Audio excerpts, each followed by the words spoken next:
आता पाहूया टॉप 9 मोठ्या बातम्या।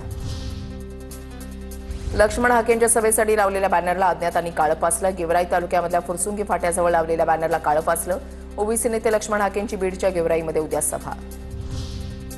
धाराशिवमध्ये कुणबी मराठा प्रमाणपत्र देण्यासाठी गाव पातळीवर समित्या गठीत। समित्यांमध्ये ग्राम महसूल अधिकारी, ग्रामपंचायत अधिकारी, सहाय्यक कृषी अधिकाऱ्यांचा समावेश।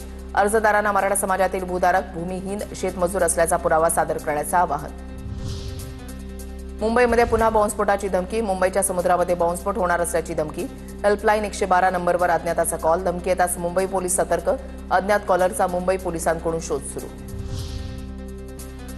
महादेवी हत्येंड प्रकरणी उद्या सुप्रीम कोर्टामध्ये सुनावणी। न्यायमूर्ती पार्डीवाला यांच्या खंडपीठासमोर होणार सुनावणी। उद्या कोर्ट काही महत्त्वाचे निर्देश देतं का हे पाहणं महत्त्वाचं।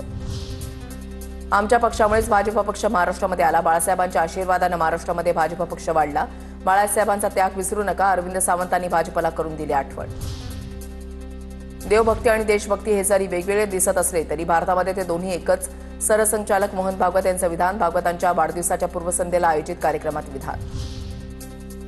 संघाच्या 100 वर्षामध्ये भागवतांचा कार्यकाळ सर्वात परिवर्तनकारी। मोहन भागवत हे 1970च्या दशकाच्या मध्यामध्ये संघाचे प्रचारक बनले। सरसंघचालकांच्या 75च्या निमित्तानं मोदींकडून विशेष लेख।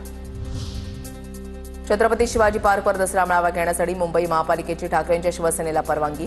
दसरा मेळाव्यात ठाकरे बंधूंच्या युतीची घोषणा होणार का, याकडे लक्ष। रश्मी शुक्ला यांच्या विरुद्धचा मानहानीचा दावा रद्द। वरिष्ठ स्तर दिवाणी न्यायालयानं दावा अवैध ठरवला। 2017-18 मध्ये वादग्रस्त फोन टॅपिंगचा आरोप। नाना पटोलेंनी मागितली होती 50 कोटींची नुकसान भरपाई।